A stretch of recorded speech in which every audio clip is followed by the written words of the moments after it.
Amén. El Evangelio de Cristo, nos dice la palabra, que el Evangelio de Cristo lo cambia todo. Igual que quizá algunos de vosotros lo habéis vivido, una montaña que se veía muy bien, pero querían hacer una carretera y ponen dinamita y la dinamita cambia por completo el paisaje. Y ahora la montaña tiene un agujero, el paisaje cambia. Igual que la dinamita puede cambiar unas montañas que han estado ahí por décadas y siglos, de igual manera el Evangelio es ese poder, esa dinamita de Dios que puede cambiar almas por completo, cambiar vidas por completo. Y así Dios lo ha hecho por muchas veces. Ha cambiado vidas que estaban entregados al pecado, incluso vidas que estaban de aquellos que estaban esclavizados a Satanás. Lo que ni la religión, ni la filosofía, ni la educación, ni por supuesto la política puede hacer, Cristo sí que puede hacerlo. Cristo puede.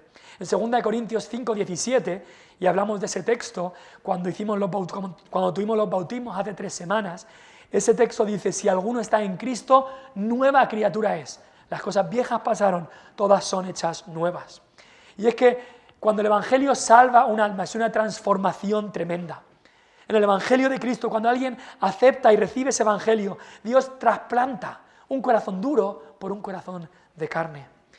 Dios transporta pecadores de las tinieblas a su luz admirable. Dios incluso traslada a personas de la potestad de Satanás al reino de su amado Hijo, nos dice Colosenses 1. Y hoy hemos leído un caso peculiar, un caso extremo de alguien que experimentó este tipo de cambio. Hemos leído de un endemoniado, es decir, alguien controlado por demonios, sometido a Satanás, alguien loco, alguien incontrolable. Y este hombre es transformado en un hombre liberado, en un seguidor de Cristo. Nos dice el versículo 35, y es una ilustración preciosa, nos dice que ahora estaba sentado a los pies de Jesús. Sentado a los pies de Jesús. Y es que es solamente el Evangelio que puede hacer esa transformación. Vemos hoy aquí en este texto una persona que pasó de estar sometido por Satanás a estar sentado con Jesús.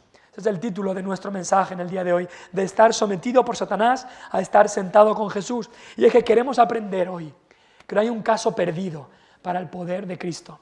No importa si es que te has adentrado en lo que son las profundidades del pecado y de la esclavitud a Satanás, o que simplemente vas por el lado moral de la vida, que tienes una religión, pero no tienes a Cristo. Si no tienes a Cristo, Cristo puede cambiar tu vida. Si alguien estaba lejos de Dios, era este hombre.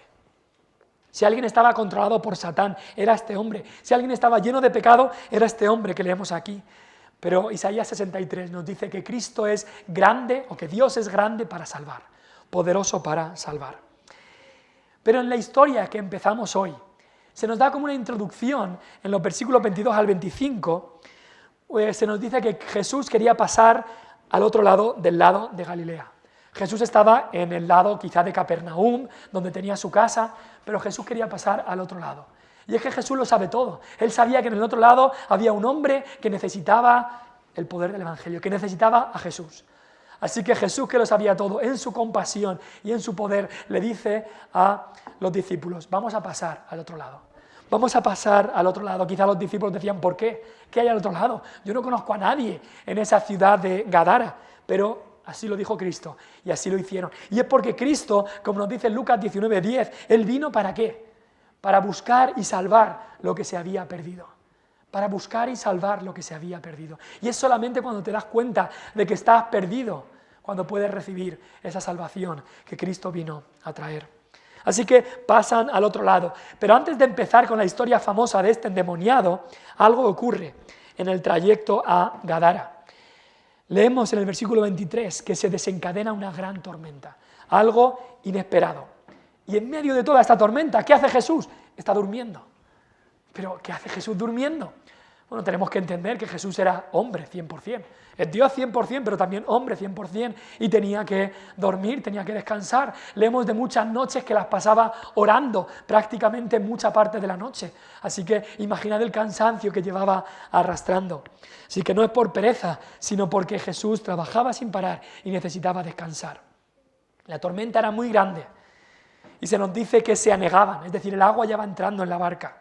El agua comenzaba a entrar y ya peligraban, había peligro de que se ahogaran, de hundirse.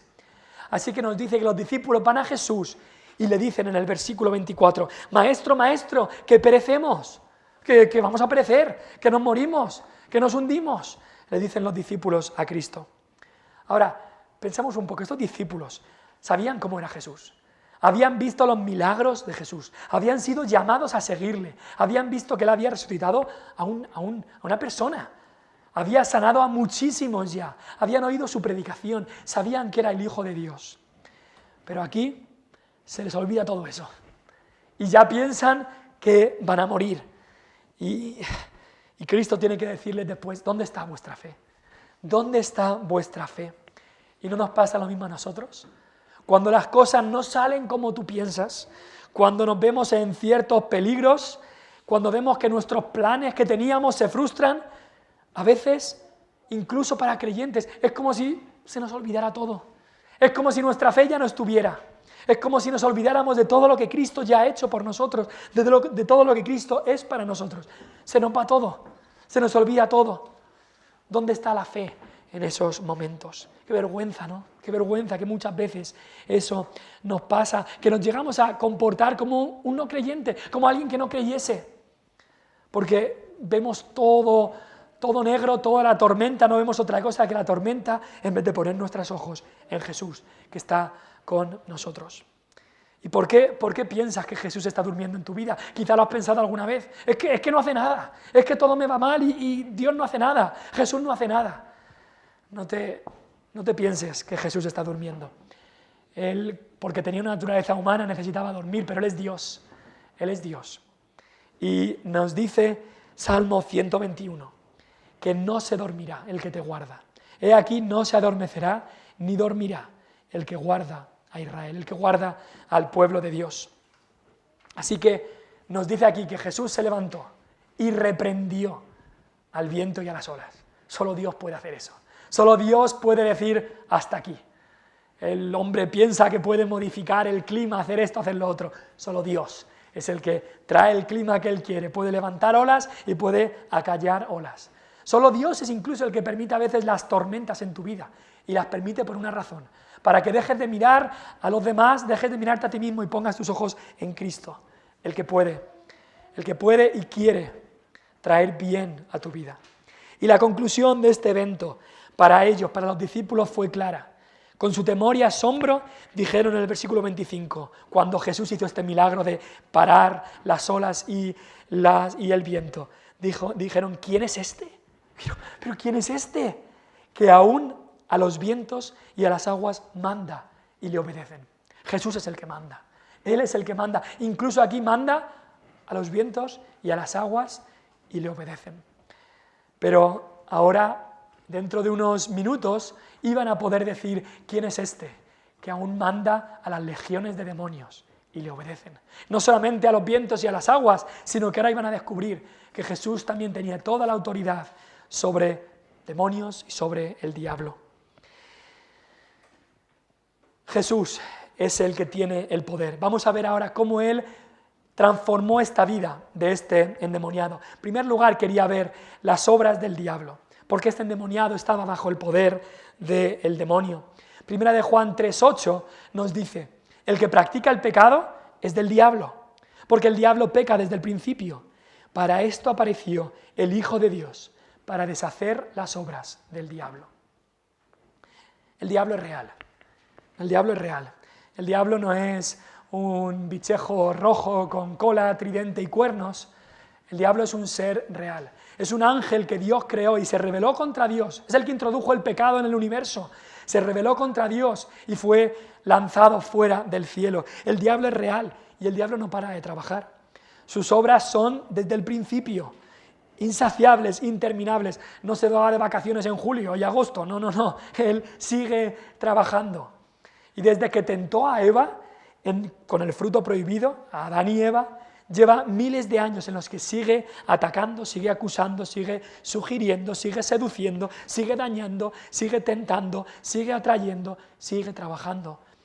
Ahora, pero en algunas ocasiones, como vemos aquí, Satanás obra de una manera más visible y más intensa. Y en ocasiones uno o muchos de sus demonios poseen a una persona y toman el control de todas sus facultades, como vemos que sufrió este hombre. Ahora, esto no puede ocurrir en un creyente verdadero, eso tenemos que dejarlo claro. No puede ocurrir esta posesión en un creyente verdadero, porque la Biblia nos dice que un creyente verdadero recibe al Espíritu Santo. El Espíritu Santo vive en el corazón y controla, y no puede entrar ahí un demonio para poseerle, no puede. Pero este hombre sí que estaba poseído. En los tiempos de Cristo leemos de mucha de esta actividad, y es que seguramente Satanás, sabiendo que Cristo había venido a este mundo, se puso a trabajar con todo lo que podía para parar el bien que Cristo iba a hacer. Ahora, hoy en día, pues sí existe, aunque hay que llevar cuidado de no creer que todo es posesión demoníaca. Hay veces que muchas veces son enfermedades mentales, como quizá epilepsia, esquizofrenia, que tienen síntomas distintos a lo que es una posesión demoníaca, pero sigue ocurriendo gente que se abre al mundo de Satanás, del ocultismo, brujería, etcétera, y pueden llegar a ocurrirle algo parecido a lo que ocurrió en este caso. Este era un caso desesperado. Nos dice ahí en el versículo 27 que había sido endemoniado desde hacía mucho tiempo. No sabemos cómo empezaría. Quizás simplemente comenzó a interesarse por los temas de lo oculto, se puso al mundo de Satanás, de la brujería. Y no solo tenía un demonio, nos dice que eran una legión. Una legión romana solían ser 6.000 o 7.000 soldados, así que seguramente tenía muchos, quizás miles demonios dentro. Una vida destrozada, una vida desesperada. Satanás lo controlaba totalmente. Y vemos diferentes obras que hacía Satanás en este hombre. Este hombre vivía una situación desesperada. Nos dice, vemos la obra de Satanás, de la desnudez. Nos dice en el versículo 27 que no vestía ropa. Este hombre poseído por Satanás no llevaba nada de ropa. Y es que la desnudez es una de las obras del diablo, no solamente para hacerle daño a este hombre con el frío, sino también para mostrar sus vergüenzas, para incitar a la inmoralidad. Y desde la caída del hombre, el cuerpo humano debe ser cubierto con ropa. Y por eso mostrar el cuerpo desnudo o semidesnudo es pecado. Y este hombre estaba bajo la influencia de Satanás, y Satanás le hacía hacer que no vistiera ropa. Vivimos en un mundo en el que parece que Satanás sigue obrando, porque desgraciadamente vemos desnudez por todas partes. Pero esto es una de las obras del diablo. No le agrada a Dios, por supuesto. Es solamente una obra del diablo. Vemos también la extrema soledad en la que esta persona vivía. Nos dice ahí no solamente que no vestía ropa, ni moraba en casa.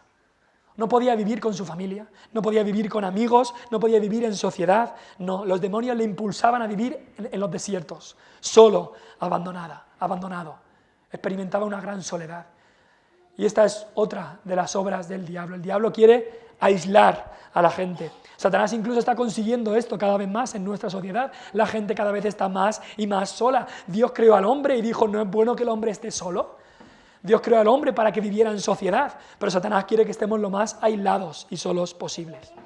Leí hace poco un estudio de un doctor muy famoso en Estados Unidos y publicó un estudio que lo llamó la epidemia silenciosa de la soledad. Y es que hablaba en Estados Unidos cómo cada vez más y más la gente vive más y más sola, una epidemia de soledad. Y gente venía a este doctor y le decía, tengo que cargar con todos mis problemas yo solo, si yo desapareciera mañana nadie lo notaría. Era un caso como estaba este hombre, solo, no podía morar con la gente, no podía vivir, extrema soledad. Pero la obra del diablo llegó a más en esta persona. Vemos también locura, incluso autolesiones. Nos dice en el Evangelio de Marcos que de día y de noche andaba dando voces en los montes y en los sepulcros, hiriéndose con piedras esta persona. Los demonios controlaban la mente de este hombre para que se hiciera daño a sí mismo. Y es que a Satanás le encanta eso. Quiere que las almas vayan lo más rápido posible al infierno. Por eso las incita incluso a hacer cosas contra la naturaleza, que es hacernos daño a nosotros mismos. Nuestra naturaleza nos lleva a protegernos a nosotros mismos, a evitar el daño. Pero Satanás controla el alma de muchas personas y les lleva a hacerse daño a sí mismos. Hay datos escalofriantes en nuestro país que en los jóvenes de 16 a 29 años, la primera causa de muerte ahora mismo es el suicidio. En jóvenes de 16 a 29 años, eso es otra de las obras del diablo. El diablo quiere todas estas cosas y lo intentó con este endemoniado. Pero también el desenfreno es otra de las obras del diablo. Dice, versículo 29, le ataban con cadenas y grillos, pero rompiendo las cadenas. No había quien le parase, no había quien le frenase. Él rompía a todos, quería vivir en desenfreno. Y así también, ¿no? También muchos en nuestra sociedad quieren vivir sin limitaciones, sin ataduras, incontrolables, indomables. Este hombre rompía las cadenas físicas, pero había unas cadenas que estaba bien cogido, y eran las cadenas a Satanás. Y así muchos, incluso en la juventud, piensan, yo no quiero ataduras, yo no quiero tener que obedecer a mis padres, yo no quiero nada, yo quiero sin ataduras, romper las cadenas. Pero no se dan cuenta que están atados a el pecado, están encadenados a el mundo y a Satanás. También vemos en la vida de este hombre violencia. Nos dice que este hombre era feroz en gran manera, nos dice Mateo, feroz en gran manera, tanto que nadie podía pasar por aquel camino. Este era un hombre feroz, violento y duro. Aquellos que han tenido que lidiar en alguna ocasión con alguien poseído por un demonio dan fe de que estas personas tienen una fuerza sobrehumana, una violencia que no es normal. Y Satanás le encanta esta violencia. Hoy en día es lo que intenta de todas las maneras, violencia en las calles, violencia de todas las maneras, violencia en las guerras que estamos viendo en todo el mundo. Y al final, la última y la gran obra del diablo es muerte. ¿Y dónde quería el diablo que esta persona viviera? En los sepulcros. Nos dice ahí en el versículo 27 que moraba en los sepulcros. Era un adorador de la muerte, de Satanás. Satanás ama la muerte. Dios aborrece la muerte. Porque Dios no creó el mundo para que hubiera muerte. Dios creó el mundo para que el hombre viviera para siempre. Pero a Satanás le encanta todo esto. Y quizá tú pienses, bueno, yo no tengo nada que ver con esto, porque yo nunca ni voy a estar poseído por un demonio, y por supuesto, puede que sea así. Esos son casos muy, muy raros. Puede ser que tu cuerpo no lo posea un demonio nunca. Pero ¿sabes qué? Si no le has entregado a Cristo tu vida, tu alma la posee Satanás. Si Cristo no es el Señor de tu vida, el Señor de tu alma es Satanás. ¿Sabéis que cuando los fariseos vinieron a Jesús, estos hombres religiosos de mucha moralidad, pero también mucho orgullo y mucho pecado oculto y mucha hipocresía, Cristo les dijo claramente, vosotros sois hijos de vuestro padre el diablo y las obras de vuestro padre queréis hacer.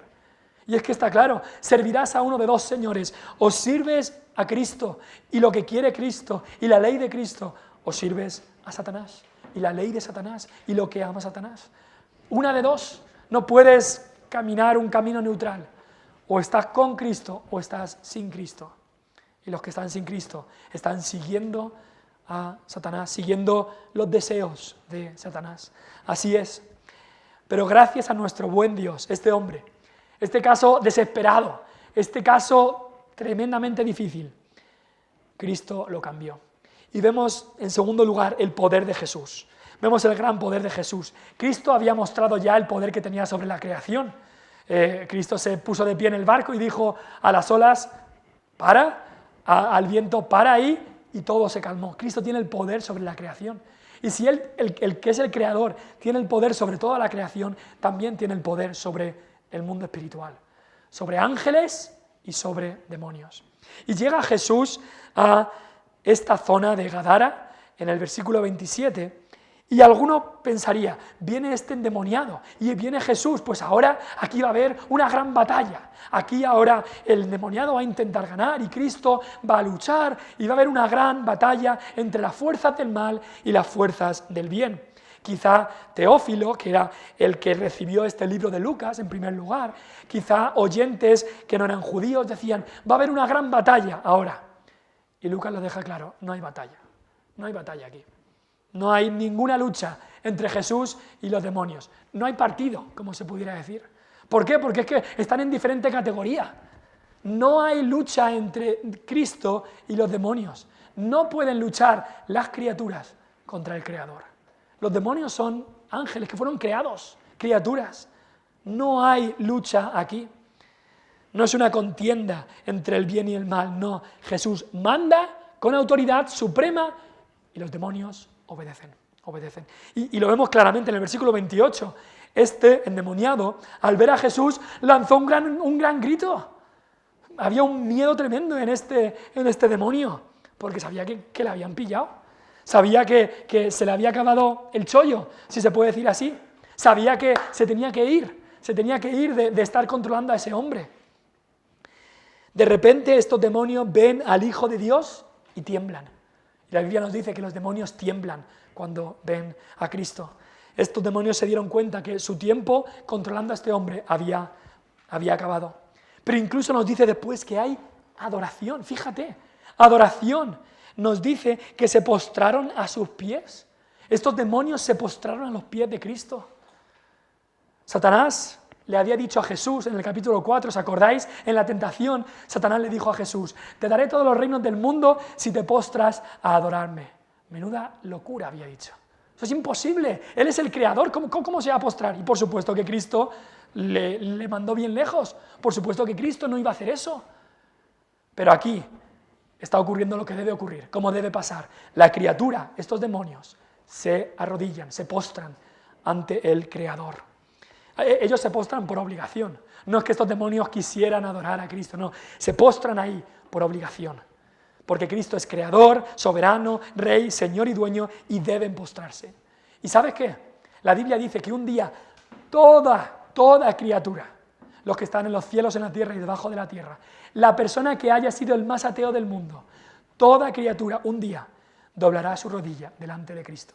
Unos lo haremos voluntariamente. Será nuestro deleite doblar nuestra rodilla y decir, eres el Señor. Pero otros doblarán su rodilla forzadamente y ya será demasiado tarde para ellos. Estos demonios se postraron delante de Dios, delante de Cristo, porque Él es Dios, Él es el Creador. Y mira cómo le hablan a Cristo, le ruegan. No le hablan de tú a tú, por supuesto que no. Le ruegan a Cristo, sabiendo que Cristo es Señor. Dice, versículo 28, te ruego que no me atormentes. Te ruego que no me atormentes. Después, versículo 31, le rogaban que no los mandase ir al abismo. Y entonces, en este ruego, ellos le ruegan a Cristo, como sabían que les tocaba salir de este hombre, ellos le ruegan a Cristo que los envíe a un hato de muchos cerdos, a un lugar donde había muchos cerdos, unos 2000, donde nos dice otro evangelista. Ahora, no sabemos si la gente que cuidaba estos cerdos era judía o no, no lo sabemos. Estaba prohibido para los judíos que cuidaran, criaran, comieran cerdo. No sabemos, quizá eran gentiles, quizá no eran judíos. Pero estos demonios que siempre quieren destruir y destruir, rogaron, déjanos ir de este hombre a los cerdos. Y nos dice que Jesús les dio permiso, versículo 32. ¿Ves aquí quién es el Señor y quiénes son los siervos? Jesús les dio permiso. Ellos no podían hacer nada sin que Jesús les diera permiso. Y date cuenta, Satanás no mueve ni un dedo sin el permiso de Dios. Necesita autorización divina para todo. Ningún demonio puede hacer nada si Dios no se lo permite. Satanás necesitó autorización para dañarle a Job. ¿Os acordáis de la historia de Job? Satanás necesitaba autorización, permiso. También necesitaron permiso para meterse en los cerdos aquí. Después Pedro iba a ser tentado por Satanás y tuvo que pedir permiso a Dios. Y Satanás necesita permiso incluso para tentarte a ti. Y sí, Dios a veces le da permiso a Satanás para que te tiente. Porque Dios quiere el bien de tu alma. Dios quiere que luchando contra la tentación puedas ser fortalecido en tu espíritu. Esto nos da confianza a los creyentes. Porque incluso las obras más malvadas de Satanás ocurren bajo el permiso de Dios. Satanás no puede hacer nada sin que Dios se lo permita. Todo está bajo el control de Dios y Él lo permite por una razón sabia, una razón buena, para su gloria y para nuestro bien. No se le escapa nada, no se le escapa nada. Dios, aunque aborrece las obras del diablo, permite por una razón, para su gloria y para la extensión de su carácter, permite en ocasiones las obras del diablo, pero nos llama al arrepentimiento. Satanás no es rey, Dios es el único rey, Cristo es el único rey. Y todo lo que hace Satanás lo hace bajo el permiso de Dios. Y en último lugar vemos la gran liberación que hace Cristo aquí. Cristo tiene poder. Estos demonios se le someten a Él. Él les da permiso, le ruegan a Él, le adoran a Él, tienen miedo de Él. Y Dios y Cristo al final libera a este endemoniado de estos espíritus inmundos, de estos demonios. El poder de Jesús tiene poder para eso. Incluso el caso más desesperado, aquel que está más entregado al pecado, Cristo tiene el poder de salvar. Cristo tiene el poder de salvar. Y si llevas un tiempo como creyente, habrás conocido casos así. El pastor David Park, que estuvo el domingo pasado aquí, nos habló de 2 casos, los conozco en la iglesia de allí de Ballymoney, una mujer entregada a la brujería y el Señor la salvó milagrosamente. Un hombre entregado a este mundo y el Señor lo salvó. Y ahora son un ejemplo allí en la iglesia en Ballymoney. Y Dios sigue transformando almas por el poder de Jesús. Él es el que puede y salva almas y los transforma completamente, como hizo con este hombre. Cristo liberó a este hombre porque Él tiene el poder. Pero es más que eso. Cuando Cristo murió en la cruz del Calvario, esa muerte que fue en tu lugar y en mi lugar, cuando Cristo murió en la cruz del Calvario, se nos dice que ahí le dio la estocada mortal a Satanás. Satanás pensaba que podía salirse con la suya, pero en la cruz Cristo le dio esa estocada mortal y ya ahora es un enemigo vencido. La serpiente antigua fue herida en la cabeza. Y vemos aquí la gran transformación en tercer lugar, la gran transformación que experimentó este hombre. Y es que la salvación es una gran transformación. El texto nos muestra que el endemoniado no solamente había sido librado de los demonios que controlaban su cuerpo y su alma, sino que había creído en Cristo como el Señor y Salvador de su vida. Nos dice el versículo 36 que los que le habían visto les contaron cómo había sido salvado el endemoniado. Había creído en Jesús como Dios, como el Mesías, como el Salvador. Te pregunto, ¿tú crees en Cristo como el único Salvador de tu vida? ¿Como el único Salvador de tus pecados? ¿Crees en Él como Dios que es y hombre como el único mediador entre tú y Dios? La Biblia nos dice, solo hay un mediador entre nosotros y Dios, y ese es Jesucristo. Es el que está en medio, es el que nos puede llevar a Dios, el que nos reconcilia con Dios. Y se ve claramente la transformación en el versículo 35. Mira cómo cambia este hombre. Dice, la gente salió del pueblo a ver lo que había sucedido. Vinieron a Jesús, hallaron al hombre de quien habían salido los demonios, este hombre fiero, este hombre violento, este hombre que siempre iba desnudo, este hombre que solo gritaba, este hombre que era violento, que le pegaba a la gente, que tenía una fuerza sobrehumana, que solo hacía ir de un sitio a otro. Nos dice, ahora le ven sentado a los pies de Jesús. Eso es lo primero que vemos como el cambio en esta persona, sentado a los pies de Jesús. Y es que cuando Jesús entra a tu vida, hace un cambio que es tremendo. Y la gente lo podía ver. Cristo había traído paz al alma de esta persona. Una paz que nunca esta persona había sentido. Ahora podía estar sentado. Antes, por mucho tiempo, los demonios le mandaban a un sitio, a otro, siempre de pie, siempre corriendo, siempre para acá. Y ahora estaba sentado allí, cerca de Jesús. Y eso pasa también en la salvación, ¿sabes? Cuando Cristo salva un alma, de alguna manera, esta alma ahora está sentada, en paz, descansando. ¿Por qué? Porque nuestra naturaleza humana piensa que tú vas a ser salvo de tus pecados haciendo más cosas, y si yo hago esto, y si yo ahora comienzo a hacer esto, y si yo ayudo en esto, y si yo me comporto bien, y si yo voy más a la iglesia, y si yo leo más la Biblia, y si yo doy dinero a los pobres, y si yo soy buen padre, buen hijo, si yo soy bueno y hago, seré salvo. Y Cristo nos dice, no. Yo he hecho todo. Tú ahora puedes sentarte. Eso es cómo recibimos la salvación, por fe. ¿Fe en qué? ¿Creer en Dios? No. Fe significa confiar en Cristo como que Él hizo lo que nosotros teníamos que hacer. Porque no podíamos. Entonces, cuando un alma es salva, como fue salvado este endemoniado, en vez de hacer, se sentó al lado de Jesús. Y eso es lo que ocurre en nuestra alma. Esto no significa que ahora no hacemos nada. Y ya no quiero, da igual lo que haga, no, queremos servir a Dios, Pero no lo hacemos para ganarnos la salvación, sino lo hacemos porque Él nos ha salvado. Ahora nuestra alma está sentada en paz con Dios.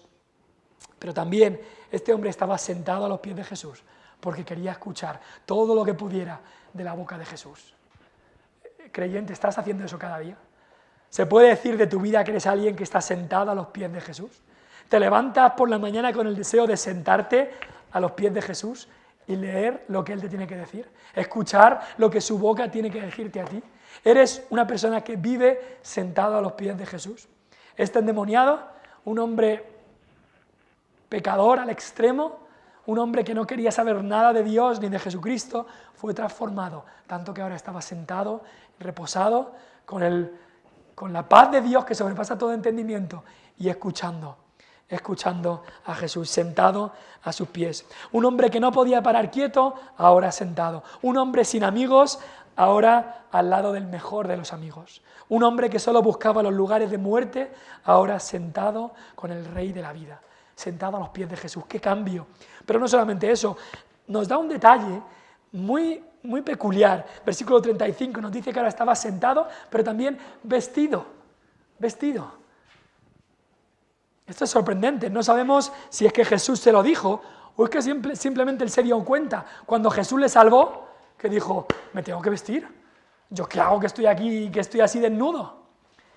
Pero es que sabes también que cuando Cristo salva un alma, ¿sabes que Cristo también viste esa alma?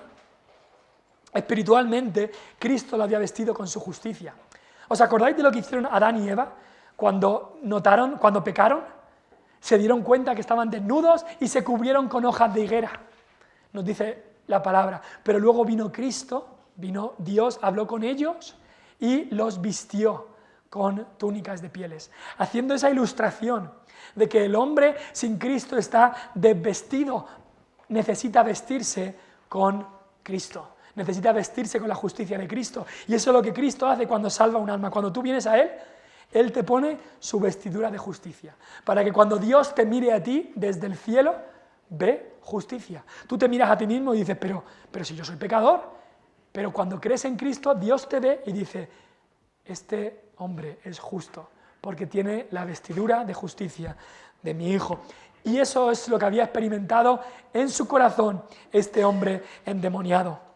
Pero no solamente era internamente, nos dice aquí que externamente él estaba vestido. Y es que cuando Cristo salva un alma, lo cambia todo. Cambia incluso, en ocasiones, hasta la forma de vestir. Cristo cambia todo. Y ahora este hombre estaba vestido. Pero por supuesto, lo primero era cambiar el corazón. Lo primero era cambiar su vida, sacarle de la esclavitud a Satanás a ser siervo de Cristo. Y después cambió su forma de vestir, no al revés. No al revés, Cristo no le dijo primero, vístete y hablamos, no. Cuidado con enfatizar demasiado lo externo, tanto que haya gente que pueda pensar que si me visto como cristianos, si hago lo que externamente hacen los cristianos, entonces soy cristiano. No, lo primero es cambiar el corazón y solo Dios puede hacer eso. Pero no solamente eso, también este hombre nos dice ahí, sentado a los pies de Jesús, vestido y en su cabal juicio. Y es que eso significa en su juicio, volvió a ser una persona sabia, una persona sensata, alguien que estaba loco, alguien que se autolesionaba, alguien que solo quería hacer mal. Ahora era una persona sabia, una persona sensata, una persona que había recibido la sabiduría de lo alto, que es Cristo Jesús. Cristo Jesús dice que Él mismo es la sabiduría.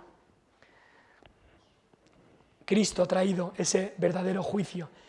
Y no solamente eso, no solamente este hombre ahora estaba sentado con Cristo, no solamente había sido vestido por dentro y por fuera, no solamente ahora podía razonar de verdad, podía pensar como Dios piensa, podía ver las realidades espirituales, no solamente eso, pero en los últimos versículos hay algo muy especial, porque este hombre fue enviado. Mira lo que dice el versículo 38.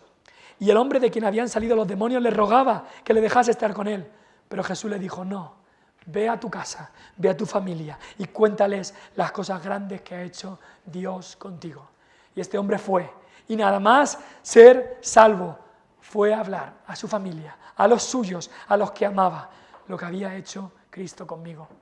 Y eso es el mejor testimonio que puedes dar, cristiano, es contarle a la gente lo que ha hecho Dios en tu vida. Es el mejor testimonio que puedes dar. Contarle a los tuyos, familiares, amigos, vecinos, etcétera, lo que ha hecho Dios en tu vida, lo que ha hecho Cristo contigo, porque solo Cristo puede cambiar almas. Jesús llevó a este hombre de ser un hombre que estaba sometido por Satanás a estar sentado y con Jesús. Pero esta historia acaba de una manera un tanto triste, porque nos dice en el versículo 37, entonces toda la multitud de la región alrededor de los Gadarenos le rogó a Jesús que se marchase de ellos, pues tenían gran temor. Qué triste. En cuarto lugar vemos aquí el rechazo de la gente.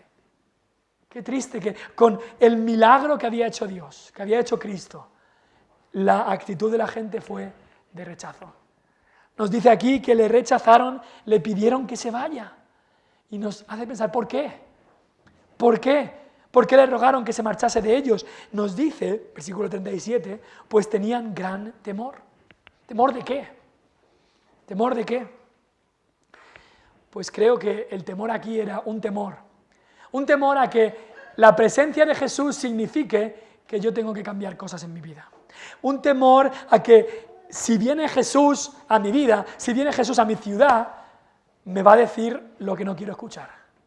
Me va a tocar lo que no quiero que nadie toque. Y esto no se lo voy a dar. No sé si os habéis fijado, estos demonios fueron del hombre a los cerdos, y había un hato muy grande de 2000 cerdos. En el libro de Marcos nos dice que cuando le contaron a la gente de la ciudad, dicen, le contaron a los que guardaban los cerdos, les contaron lo que había pasado con el hombre endemoniado y lo de los cerdos. Y es como que cuando escucharon que habían perdido todo esto, ya no les importaba para nada que un hombre hubiera sido cambiado, transformado, que ahora tuviera una vida, que ahora ya no estuviera controlado por los demonios, no. Lo que le importaban eran los 2000 cerdos que se habían precipitado al lago y habían muerto. Eso es lo que les importaba. Y muchas veces hay muchos que escuchan de Jesús, pero aman demasiado los cerdos, si se puede decir así. Aman demasiado sus posesiones. ¿Y cuántos hay que prefieren unos pocos cerdos que la presencia de Cristo en sus vidas? Como hicieron estos gadarenos. Quiero más mis cerditos que Jesús. Lo quiero más. Es como Jesús había dicho, estas personas con la parábola del sembrador, estas personas eran como ese terreno duro. Les importaba un comino que este hombre hubiera sido cambiado y transformado. Eso no me importa. Yo lo que estoy viendo es que he perdido tanto dinero, que he perdido estas posesiones. Eso era lo que les importaba. Y es que tenemos que ser totalmente sinceros. Cuando Cristo entra a un alma, cuando Cristo entra a una vida, hay cosas que se van a tener que ir. Nos dice la palabra de Dios, Cristo no va a habitar con Satanás. Nos dijo Cristo, no puedes servir a Dios y a las riquezas. Cuando Cristo entra a un alma, Él es Señor de esa alma y va a haber cosas que se van a tener que ir. Y hay muchos que dicen, no. Yo prefiero mis riquezas, yo prefiero mi hobby, yo prefiero mis amigos, yo prefiero los placeres, yo prefiero mi pecado antes que Cristo. Y así fueron los gadarenos. ¿Y qué hizo Cristo? Cristo pudiera haber dicho, me quedo, yo no les voy a escuchar, yo me quedo. Pero en ocasiones Cristo hace lo que Él hizo aquí. Tú le rechazas y Cristo dice, bueno, pues no escucharán más de mí. Y Cristo se fue. Cristo aceptó su propuesta y nos dice la palabra de Dios que no volvió, que leamos nosotros, no volvió otra vez a esta tierra. Esta gente le había rechazado y Cristo le rechazó. Y no pienses que Dios te va a dar todas las oportunidades del mundo. Mientras hay vida y esperanza, Dios me dará más oportunidades. Yo le puedo rechazar y rechazar y rechazar. Y bueno, ya después cuando sea adulto, ya después cuando tenga más tiempo, ya después cuando haga esto, lo otro, ya me entregaré a Dios. Quizá algún gadareno estaba pensando eso. Ya vendrá en otra ocasión Jesús. Jesús no volvió a venir. Tampoco sabes tú si entrarás por estas puertas en otra ocasión. No sabes si volverás a escuchar a Cristo predicado y ser presentado delante de ti. No lo sabes. Ven a Cristo hoy. Ven a Cristo y entrégale en tu vida entera hoy. No lo dejes para otra ocasión. Este temor del que nos habla, este miedo del que nos habla de estos gadarenos, es muy triste. Porque la Biblia nos dice de un temor de Dios, que es bueno tener un temor de Dios, y es como el temor que tuvieron los discípulos. Mira el versículo 25, dice que los discípulos estaban atemorizados y se maravillaban. Hay un temor de Dios, un temor de asombro, de sobrecogimiento, que te hace querer estar con Él. Hay un temor de Dios que te hace querer estar más cerca de Él. Te quedas embelesado, sobrecogido con la grandeza, la majestad de Cristo. Como estos discípulos se maravillaban y quisieron estar más cerca de Él. Tuvieron temor, pero un temor que les llevaba más cerca de Cristo. Los gadarenos, los de esta ciudad, tuvieron temor también, pero este temor les hizo alejarse de Cristo. Qué triste que este pasaje acabe así. Hay un temor que te hace alejarte de Cristo. Es el temor de Adán y Eva. Cuando ellos pecaron, ¿qué les hizo? Huyeron, se escondieron de la presencia de Cristo. Es el miedo que tendrán los pecadores cuando Cristo venga otra vez. Cristo viene por segunda vez y nos dice Apocalipsis que estos dirán a los montes y a las peñas que nos caigan encima y nos escondan del rostro del que está sentado en el trono y de la ira de Cristo, de la ira del Cordero. No quiero ni verlo, dirán, aléjame de él. Eso dijeron estos gadarenos. Había un temor, pero un temor que les llevaba a huir de Cristo. Debemos temer a Dios, pero un temor que nos lleve a ir hacia Él, a estar más y más cerca de Él. ¿Dónde estás tú? ¿Ha sido tu vida como la vida de este endemoniado, una vida que estaba en el pecado? Por supuesto, no estabas poseído, pero estabas sirviendo al pecado, sirviendo a Satanás. ¿Y has sido transformado por la gracia de Cristo y ahora sirves a Cristo? ¿O es tu vida como la de estos gadarenos, que has escuchado de Cristo, pero dices, no. ¿Te importa bien poco que Cristo haya cambiado a otros? ¿Que Cristo haya hecho estos cambios en la vida? ¿Te importa bien poco? Tú dices, no, yo no voy a entregar, yo no quiero entregarle mi vida. Yo estoy bien como estoy. Espero que pienses en estas cosas y que el Señor obre en los corazones. Vamos a orar. Padre Celestial.